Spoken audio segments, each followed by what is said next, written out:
Hi, this is Revathi. Welcome to అందమైన కథల పొదరిల్లు. Video చూస్తున్న ప్రతి ఒక్కరికి, అలాగే లైక్స్, కామెంట్స్తో ఎంకరేజ్ చేస్తున్న వారందరికీ నా హృదయపూర్వక ధన్యవాదాలు. ఇక కథలోకి వస్తే, మైథిలి కింద పడిందన్న విషయం తెలిసి కళ్యాణ్ హాస్పిటల్కి వస్తుంటాడు కదా. ఆ తర్వాత నుంచి స్టోరీ కంటిన్యూషన్. నీ తనుకే ఎపిసోడ్ నెంబర్ 77. కళ్యాణ్ భయం, కంగారుతో హాస్పిటల్కి వచ్చేసరికి మైథిలికి ఐసీయూలో ట్రీట్మెంట్ జరుగుతుంటుంది. రాజేశ్వరి గారు, సూర్య కంగారు పడుతూ ఐసీయూ రూమ్ బయట ఉంటారు. కళ్యాణ్ అదే కంగారుతో వాళ్ళ దగ్గరికి వచ్చి, మైథిలి జాగ్రత్తగా ఉండాలి కదా, అలా ఎలా కింద పడింది అని కాస్త సీరియస్గా అడుగుతాడు. కూరగాయలు ఆవిడ వస్తే ఆమె దగ్గర నుంచి కూరగాయలు తీసుకొని డబ్బులు ఇచ్చి వస్తూ సడన్గా జారి కింద పడింది అంటుంది రాజేశ్వరి గారు. కళ్యాణ్ కోపం తెచ్చుకుంటూ, అంత నిర్లక్ష్యంగా ఉంటే ఎలా అండి, కాస్తైనా జాగ్రత్తగా ఉండేది లేదా అని అంటుండగా, రే కళ్యాణ్ ఆగు, ఎందుకంత కంగారు పడుతున్నావు అంటూ అనసూయం గారు వస్తుంటారు. తనతో పాటు అర్జున్ కూడా వస్తుంటాడు. ఏంటి గ్రాని ఆగేది, బిడ్డకి పొరపాటున ఏమైనా ప్రమాదం జరిగితే ఇప్పుడు పరిస్థితి ఏంటి అంటాడు కళ్యాణ్ మైథిలి మీద కోపంతో.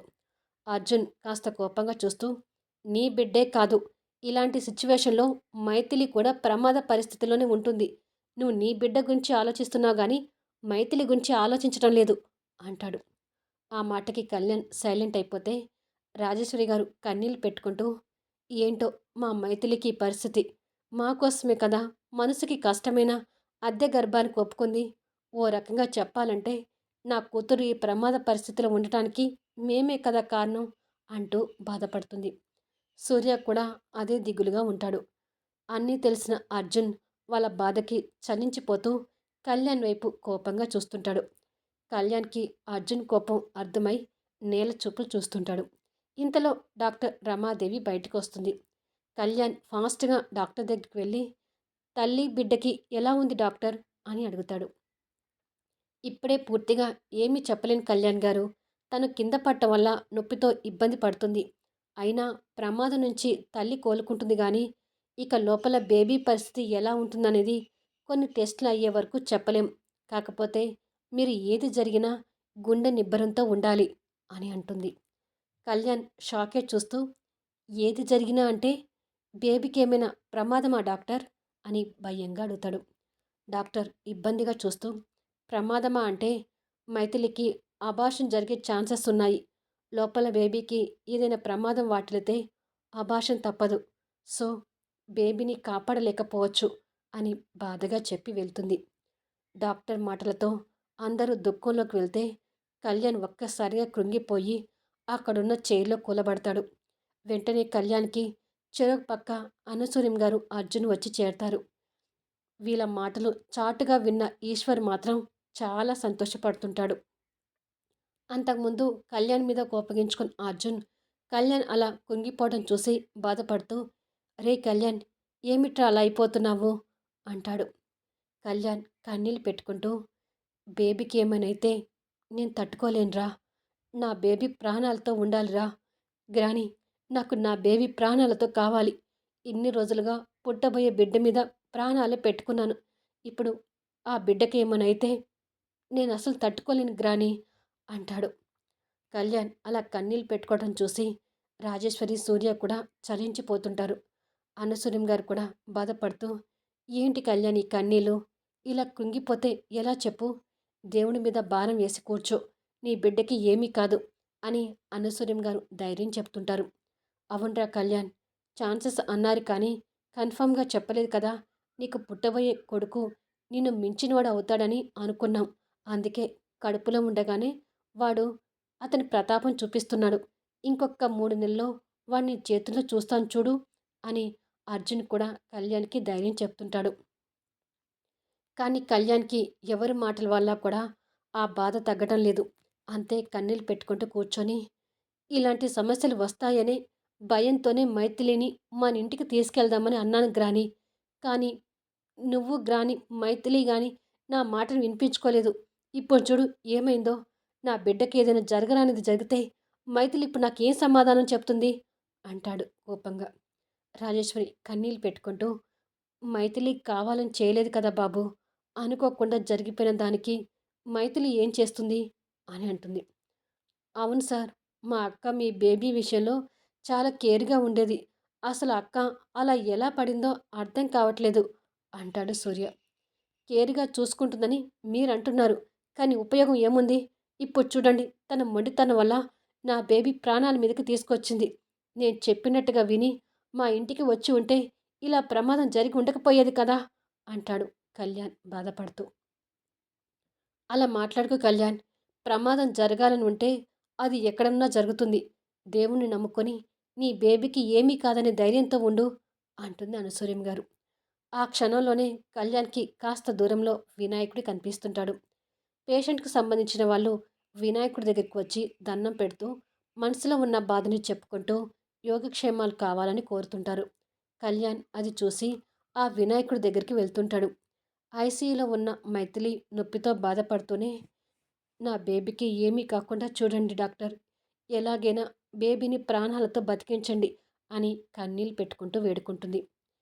Control yourself Maithili. నువ్వు ఈ టైంలో ఎంత ధైర్యంగా ఉంటే లోపలున్న నీ బేబీకి అంత మంచిది. బేబీకి ఏమీ కాదనే ధైర్యంతో ఉండి మా ట్రీట్మెంట్కి సహకరించు అంటుంది డాక్టర్. మైథిలి కన్నీళ్ళు తుడుచుకుంటూ అలాగే డాక్టర్ అని స్వామి నిన్నే నమ్ముకుంటున్నాను. నా కడుపులో ప్రాణం పోసుకున్న బేబీకి ఎలాంటి హాని కలగకుండా చూడు అని వేడుకుంటుంది. ఇక్కడ కళ్యాణ్ వినాయకుడి దగ్గరికి వచ్చి కన్నీళ్లతో చేతులు జోడించి నువ్వు ఉన్నావో లేవో నాకు కరెక్ట్గా తెలియదు స్వామి. కానీ ఈ క్షణాన మాత్రం నువ్వు ఉన్నావని నమ్మాలనిపిస్తుంది. ఇప్పటి వరకు నాకు దేవుని మీద నమ్మకం లేక నేను ఎప్పుడు ఏ దేవుణ్ణి ఏమీ కోరుకోలేదు. కానీ నిన్ను మొట్టమొదటిసారిగా నమ్మి వేడుకుంటున్నాను. మైథిలి కడుపులో ఉన్న నా బేబీకి ఎలాంటి ప్రమాదం జరగకుండా చూడు స్వామి. నా ప్రాణమైన నా బిడ్డని కాపాడు అని చేతులు జోడించి కన్నీళ్ళు పెట్టుకుంటూ వేడుకుంటాడు.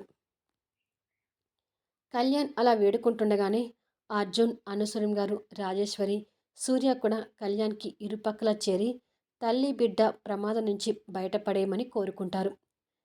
జర్మనీలో ఉన్న మోహన్ కూడా విషయం తెలుసుకొని మైథిలి గురించి, బేబీ గురించి బాధపడుతూ ఎందుకు మైథిలికే ఇన్ని కష్టాలు ఎదురవుతున్నాయి? తను సంతోషంగా ఉండే క్షణాలు ఎప్పుడుకొస్తాయి? అనుకుంటూ కన్నీళ్ళు పెట్టుకుంటాడు. అమెరికాలో ఉన్న ఆర్య కూడా విషయం తెలుసుకొని బాధపడుతుంటాడు. శ్రేయ కూడా ఆ విషయం తెలిసి సంతోషపడుతూ తనకి అబార్షన్ అయితే పండగ చేసుకుంటాను. నా కళ్యాణ్ అలా మైథిలి బిడ్డకు తండ్రి కావటం అసలు నచ్చటం లేదు అని అనుకుంటుంది. ఇలా కొన్ని గంటలు గడుస్తుంది. దేవుడు అందరి ప్రార్థనలు విన్నాడనటానికి నిదర్శనంగా డాక్టర్ రమాదేవి వారి ముందే టెస్ట్ రిపోర్ట్ చూస్తూ థ్యాంక్ గాడ్, డోంట్ వరీ, లోపల బేబీకి ప్రమాదం ఏమీ లేదు. తల్లి బిడ్డ ఇద్దరూ ప్రమాదం నుంచి బయటపడ్డారు అని చెప్తుంది. డాక్టర్ మాటలతో ఇక అందరి మొహాల్లో సంతోషం వెలుగుతుంటుంది. కానీ వాళ్ళ మాటలు మారువేషంలో ఉండి వింటున్న ఈశ్వర్ మాత్రం వాళ్ళ ప్లాన్ మళ్ళీ ఫెయిల్ అయినందుకు కోపంతో తలపట్టుకుంటాడు. డాక్టర్ మాటలతో కళ్యాణ్ ఇంకా ఎక్కువ సంతోషపడుతూ మీరు చెప్తున్నది నిజమే కదా డాక్టర్? నా బేబీకి ఇక ఎలాంటి ప్రమాదం లేదు కదా అని అడుగుతాడు. ఎలాంటి ప్రమాదం లేదు కళ్యాణ్ గారు. కాకపోతే మైథిలిని ఈ రోజంతా మా అబ్జర్వేషన్లో ఉంచితే మంచిది. తనని రేపు డిశ్చార్జ్ చేస్తాము అని అంటుంది. అనసూరం గారు మాట్లాడుతూ సరే డాక్టర్, మైథిలి పూర్తిగా కోలుకున్నాకే హాస్పిటల్ నుంచి తీసుకెళ్తాము. ఒకసారి మేము వెళ్ళి మైథిలిని చూడొచ్చా అని అడుగుతుంది. వెళ్ళి చూడండి అంటుంది డాక్టర్. కొద్దిసేపటికి అందరూ మైథిలి దగ్గర ఉంటారు. కళ్యాణ్ మాత్రం మైథిలి మీద కోపంగా ఉంటాడు. అనసూయం గారు మైథిలి తల నిమురుతూ ఆ దేవుడి దయ వల్ల నువ్వు బేబీ ప్రమాదం నుంచి బయటపడ్డారమ్మా అని అంటుంది. మైథిలి ఆనందపడుతూ బేబీకి ఏమైనా అవుతుందేమోనని నేను కూడా చాలా భయపడ్డాను అమ్మమ్మగారు అని అంటుంది. లోపలున్న నా మునిమనుడు నా మనవడి కన్నా గడుగ్గాయలాగా ఉన్నాడు. అందుకే మనందరినీ ఇంత టెన్షన్ పెట్టాడు అంటుంది అనసూయం గారు. ఆ మాటకి అందరూ చిన్న నవ్వు నవ్వుతారు. మైథిలి కూడా చిన్న నవ్వు నవ్వుతూ కళ్యాణ్ వైపు చూస్తుంది. కోపంతో ఉన్న కళ్యాణ్ తన వైపు ఉరిమి చూస్తుంటాడు. మైథిలి ఆ కోపానికి క్షణం భయపడి చూపు తిప్పుకుంటుంది. అర్జున్ వాళ్ళిద్దరిని గమనించి మైథిలి అదృష్టం బాగుండి బేబీకి ఏమీ కాలేదు కానీ పొరపాటున బేబీకి ఏమన్నా అయ్యుంటే వీడు మైథిలిని మరుక్షణం చంపేసేవాడు అని అనుకుంటాడు మనసులో. అలా అందరూ మైథిలిని పలకరిస్తారు. వాళ్ళ సంతోషం చూడలేక ఈశ్వర్ అక్కడి నుంచి బయటకు వెళ్తాడు. రాజేశ్వరి గారి ఫోన్కి మోహన్ దగ్గర నుంచి వీడియో కాల్ వస్తుంటుంది. నువ్వు కింద పడిన దగ్గర నుంచి మోహన్ ఒకటే టెన్షన్ పడుతున్నాడమ్మా, ఒకసారి ఈ వీడియో కాల్ మాట్లాడు అని ఫోన్ మైథిలికి ఇస్తుంది రాజేశ్వరి. మోహన్ ఫోన్ అనగానే కళ్యాణ్ మొహంలో పేలాలు వేగుతుంటాయి. మైథిలి ఫోన్ ఆన్ చేసి మోహన్ని చూస్తూ, డోంట్ వరీ మోహన్, నాకు బేబీకి ప్రమాదం తప్పింది, ఇద్దరం సేఫ్గా బయటపడ్డాము అని అంటుంది. ఏమవుతుందేమోనని చాలా టెన్షన్ పడ్డాను మైథిలి. ప్రమాదం నుంచి బయటపడ్డారని సూర్య కాల్ చేసి వచ్చే వరకు నా మనసు స్థిమితంలో లేదు. ఇప్పుడు నీతో ఇలా మాట్లాడుతుంటే మనసుకి చాలా సంతోషంగా ఉంది అంటాడు మోహన్. మోహన్ అలా మాట్లాడుతుంటే కళ్యాణ్కి లోపల కాలుతున్నా అందరి ముందు ఏమీ మాట్లాడలేక మౌనంగా ఉండిపోతుంటాడు. కళ్యాణ్ పరిస్థితి అర్థం చేసుకున్న అర్జున్ కళ్యాణ్ చెవి దగ్గరికి వచ్చి తిడుతూ, బాగా కాలుతుంది కదా, నీకు అలాగే కావాలి. చేతులారా నీ జీవితాన్ని నువ్వే నాశనం చేసుకుంటున్నందుకు అనుభవిస్తావులే చూడు అంటాడు. కళ్యాణ్ కూడా కోపంగా చూస్తూ, నా జీవితం ఏమీ నాశనం కాదు, బ్రహ్మాండంగా ఉంటుంది అని. గ్రాని, ఇక మైథిలికి రెస్ట్ ఇస్తే మంచిది, తన దగ్గర నుంచి ఫోన్ తీసుకుని రాజేశ్వరి గారు అంటాడు మోహన్ తనతో మాట్లాడడం ఇష్టం లేక. ఉండరా, మైథిలి తన కాబోయే భర్తతో మాట్లాడితే తన మనసు కూడా కాస్త స్థిమిత పడుతుంది, మాట్లాడనివ్వు అంటుంది అనసూయం గారు. కళ్యాణ్ చిరాకు పడుతూ, అబ్బా గ్రాని, నా పరిస్థితి నీకు చెప్పలేకపోతున్నాను. మైథిలి నాకు మాత్రమే చెందుతుంది, కాబోయే మొగుడు లేడు, తోటకూర కట్టా లేదు అని అనుకుంటాడు మనసులో. మైథిలికి కూడా కళ్యాణ్ పరిస్థితి అర్థమవుతున్నా పట్టించుకోకుండా మోహన్తో మాట్లాడుతుంటుంది.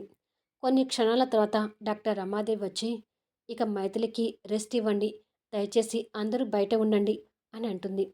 అమ్మయ్యా, బతికించారు డాక్టర్ అని అనుకుంటాడు కళ్యాణ్. సరే మోహన్, నేను తర్వాత మాట్లాడతాను అని చెప్పి మైథిలి ఫోన్ కట్ చేస్తుంది. కొద్దిసేపటికి అందరూ బయటకు వస్తారు. అమ్మ రాజేశ్వరి, ఇంటి దగ్గర పిల్లతల్లైన చంద్రికాని వదిలి ఉదయం నుంచి ఇక్కడే ఉన్నావు. మైథిలిని మేము చూసుకుంటాం, ఇక నువ్వు ఇంటికి వెళ్ళమ్మా అంటుంది అనసూయం గారు. నేను కూడా అదే అనుకుంటున్నాను పిన్ని గారు, సూర్యని ఇక్కడే ఉంచి వెళ్తాను అని చెప్పి వెళ్తుంది రాజేశ్వరి. నైట్ 10 అయ్యేసరికి మైథిలి రూమ్లో తన దగ్గర కళ్యాణ్ని సూర్యని ఉంచి అనసూయం గారు అర్జున్ కూడా వెళ్ళిపోతారు. సూర్య నిద్రపోతుంటే కళ్యాణ్ మాత్రం తన బెడ్కి ఎదురుగా చైర్లో కూర్చొని నైట్ అంతా మేలుకొని నిద్రపోతున్న మైథిలిని కనిపెట్టుకుంటూ ఉంటాడు. ఛాన్స్ దొరికితే మైథిలిని చంపేయాలని చూస్తున్న ఈశ్వర్కి కళ్యాణ్ నిద్రపోకుండా ఉండేసరికి తనని ఇక్కడ చంపడానికి ఇక అవకాశం రాదనుకొని వెళ్ళిపోతాడు. మరుసటి రోజుకి మైథిలి పూర్తిగా కోలుకుంటుంది. అర్జున్, అనసూయం గారు, రాజేశ్వరి మళ్ళీ హాస్పిటల్కి వస్తారు. కళ్యాణ్ అందరి ముందే డాక్టర్ రమ్మాదేవితో మాట్లాడుతూ, చూడండి డాక్టర్, ఇప్పటి వరకు జరిగిందే చాలు. బేబీ విషయంలో నేను రిస్క్ తీసుకోదలుచుకోలేదు. మైథిలి మా ఇంటికి వచ్చి బిడ్డని కనాలని రూల్ ఉండకపోవచ్చు, కానీ ఎలాంటి ఆటంకాలు లేకుండా ఆరోగ్యవంతమైన శిశువుని కని నాకు ఇవ్వాలని రూల్ అయితే ఉంటుంది కదా. అలాంటప్పుడు మైథిలి బిడ్డని కంటానికి ఎలాంటి ఇబ్బందులు లేకుండా తనకు మా ఐశ్వర్యలే సురక్షితమైనది. అందుకే మైథిలిని ఈ 3 నెలలు మా ఇంట్లోనే ఉండాలంటున్నాను అని అంటాడు. చూడండి కళ్యాణ్ గారు, ఇలాంటి సరోగసి కేసులలో బిడ్డ తల్లిదండ్రులు ఒకరికొకరు తెలియకూడదు. కానీ మీ విషయంలో కొన్ని పరిస్థితుల కారణాల వల్ల అంతా ఓపెన్ అయిపోయింది. ఇక మైథిలి మీ ఇంటికి రావడం రాకపోవడం పూర్తిగా తనిష్టం.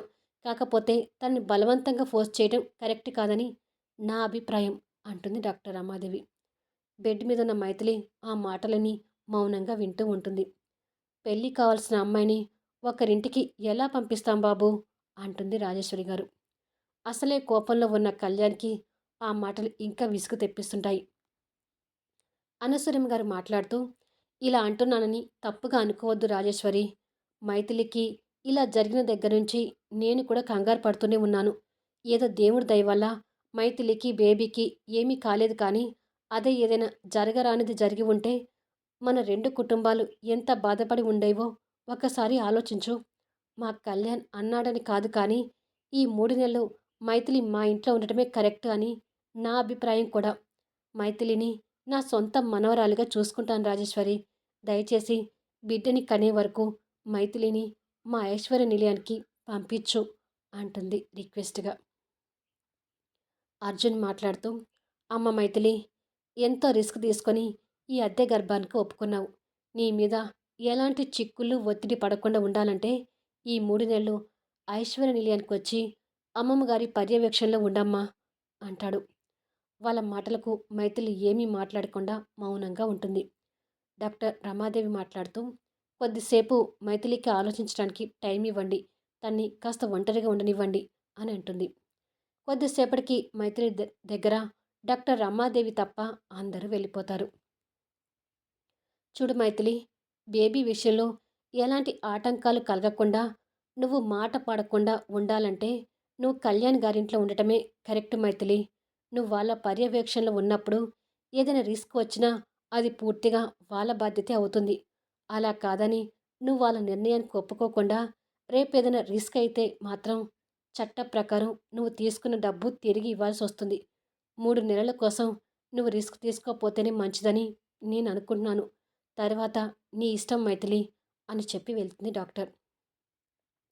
మైథిలికి అక్కడికి వెళ్ళడం ఇష్టం లేక కన్నీళ్ళు పెట్టుకుంటూ కూర్చుంటుంది. కొద్దిసేపటికి కళ్యాణ్ అక్కడికి వచ్చి, ఎందుకు ఎనిమి ఏడుస్తున్నావు? నేను మా ఇంటికి రమ్మనేది నీ క్షేమం, బేబీ క్షేమం కోసమే కదా అంటాడు. నా క్షేమం గురించి ఆలోచించడం కూడా తెలుసా కళ్యాణ్ నీకు అని అడుగుతుంది కాస్త కోపంగా. అంటే నువ్వు క్షేమంగా ఉంటేనే కదా నా బేబీ కూడా క్షేమంగా ఉండేది, అందుకే అలా అన్నాను అంటాడు మొహమాటం లేకుండా. మైథిలి కోపంగా చూస్తూ, ఇప్పుడేంటి కళ్యాణ్, బేబీ పుట్టే వరకు నేను మీ ఇంట్లో ఉండాలి అంతేగా అని అడుగుతుంది. అవునేనిమి, బేబీ పుట్టిన తర్వాత ఒక్క క్షణం కూడా నువ్వు మా ఐశ్వర్య నిలయంలో ఉండొద్దు. పుట్టిన బేబీని తీసుకొని నిన్ను వెంటనే పంపించేస్తాను అంటాడు. మైథిలి మౌనంగా చూస్తూ, అవతల వారికి బాధ కలిగించే మాటలు కూడా నువ్వు క్యాజువల్గా చెప్పడం బాగా నేర్చుకున్నావు కళ్యాణ్ అని మనసులో అనుకొని, నాకొక మాట ఇస్తావా కళ్యాణ్ అని దీనంగా అడుగుతుంది. ఏంటి ఎనిమి అది అని అడుగుతాడు. ఈ బిడ్డ మీద ఇప్పుడు ఎలా ప్రేమ చూపిస్తున్నావో ఎప్పటికీ అంతే ప్రేమ చూపిస్తావని, వీడు నా కడుపులో పెరుగుతున్నాడు కాబట్టి రేపు ఎప్పుడైనా నా మీదున్న కోపాన్ని వీడి మీద చూపించనని మాట ఇస్తావా అని అడుగుతుంది. పిచ్చి ఎనిమి, నీ మీదున్న కోపాన్ని నా కొడుకు మీద ఎందుకు చూపిస్తాను? అసలు రాను రాను వాడి మీద ప్రేమాభిమానాలు పెరగడం తప్ప తరగటం అనేది ఎప్పటికీ జరగదు. వాడిని నా ప్రాణంగా చూసుకుంటానని నీకు మాటిస్తున్నాను అంటూ మైథిలి చేతిలో చేయి వేసి చెప్తాడు. మైథిలి మొహంలో కాస్త సంతోషం కనిపిస్తుంటుంది. అంతలోనే కళ్యాణ్ కాస్త కోపం తెచ్చుకుంటూ, అయినా నా కొడుకు గురించి నన్ను ఇలా అడగటం ఏమీ బాగలేదెనిమి. నా కొడుకు నేను ప్రేమగా చూసుకోకపోతే ఇంకెవరు చూసుకుంటారు? నువ్వు వాడి మీద ప్రేమ పెంచుకొని ఇలా అడుగుతున్నావేమో. అది నీకు నాకు మంచిది కాదు. వాడి మీద నువ్వు ఎలాంటి ఫీలింగ్స్ చూపించినా నేను ఊరుకోను. వాడు నాకు మాత్రమే సొంతం అంటాడు మొండిగా. మైథిలి బాధపడుతూ మౌనంగా ఉంటుంది. ఇంతకీ మా ఐశ్వర్య నిలయానికి రావడానికి ఒప్పుకున్నట్టే కదా అని అడుగుతాడు. ఒప్పుకున్నట్టే అన్నట్టుగా మైథిలి తల ఊపుతుంది. కళ్యాణ్ సంతోషపడుతూ, అప్పుడప్పుడు నాకు కోపం తెప్పిస్తావు కానీ నిజంగా నువ్వు మంచిదాన్ని ఎనిమి అంటూ తన బుగ్గను నొక్కుతాడు. మైథిలి కోపంగా ఆ చేయి విసిరికొడుతుంది. కళ్యాణ్ అదేమీ పట్టించుకోకుండా, ఇప్పుడే వెళ్ళి ఈ విషయం మా గ్రానికి చెప్తాను అంటూ వెళ్తాడు. మైథిలి మనసులో దాగి ఉన్న బాధతో తన కళ్ళలో కన్నీళ్లు తిరుగుతుంటాయి. కొద్దిసేపటికి మైథిలి కళ్యాణ్ అనసూర్యం గారితో కలిసి ఐశ్వర్య నిలయం ముందు కారు దిగుతుంది. అసలైన వారసురాలు ఐశ్వర్య నిలయంలోకి వస్తుంది. మరి ఇక్కడ స్టోరీ ఎలా ఉండబోతుందని రాబోయే ఎపిసోడ్లో చూద్దాం. ఈ వీడియోపై మీ అభిప్రాయాలతో కామెంట్స్ ఇవ్వండి. అలాగే లైక్స్ ఇచ్చి ఎంకరేజ్ చేయండి.